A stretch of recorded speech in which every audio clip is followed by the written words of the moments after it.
for the purpose of questioning the witnesses. Thank you, Mr. Chair.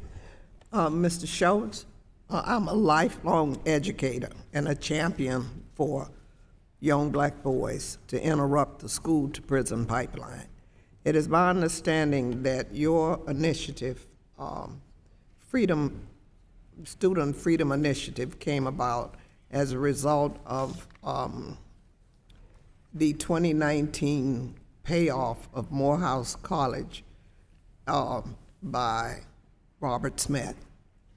But they didn't have to pay him back.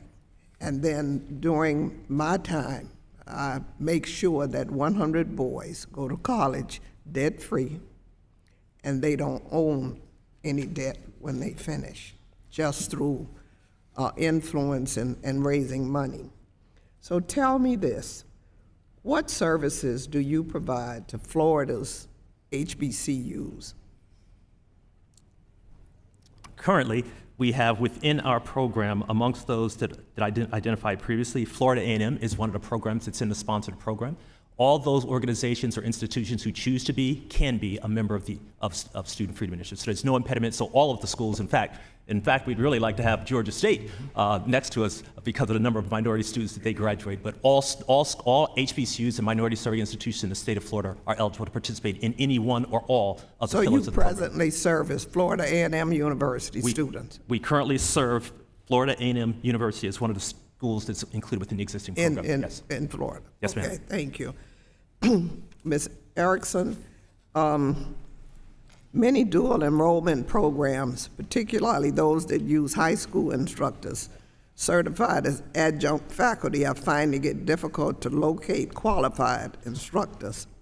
What strategies can Congress support to address teacher shortages that inhibit greater access to dual enrollment?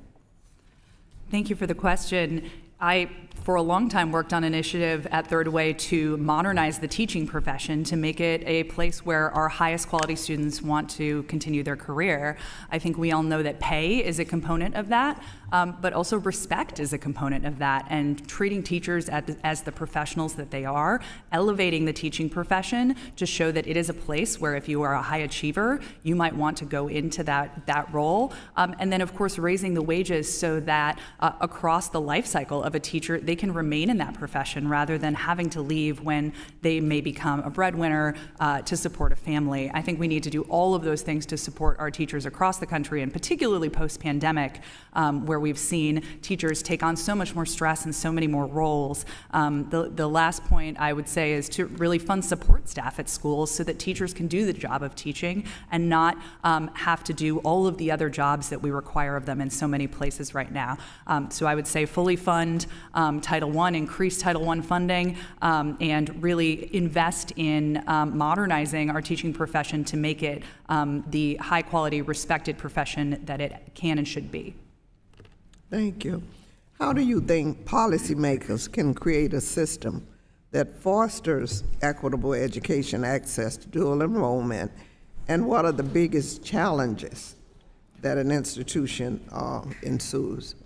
I think one of the biggest challenges for equity in dual enrollment programs is inequity in our K-12 system. If you have a school that is poorly funded, that doesn't have the resources to establish a dual enrollment program with a local higher education program, then those students are not going to have access to an innovation that we know can really improve their student success. So dual enrollment programs are phenomenal, and they're mostly available to students right now who we know would succeed anyways.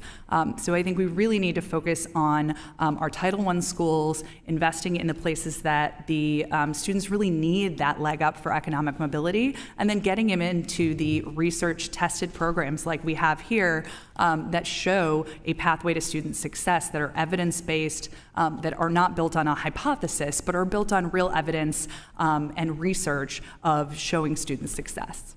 Okay.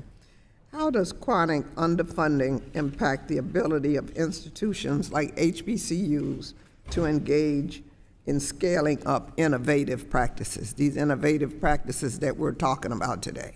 It's a huge problem. In our K-12 system, we realize that we need Title I to help to overcome those inequities. And in our higher education system, we basically have a voucher system where Harvard gets the same Pell Grant that an HBCU would get. And that's where we really need to focus the investment of things like Title III, Title V, but also potentially create more avenues to invest in the institutions that are really doing the hard work of providing mobility to our students.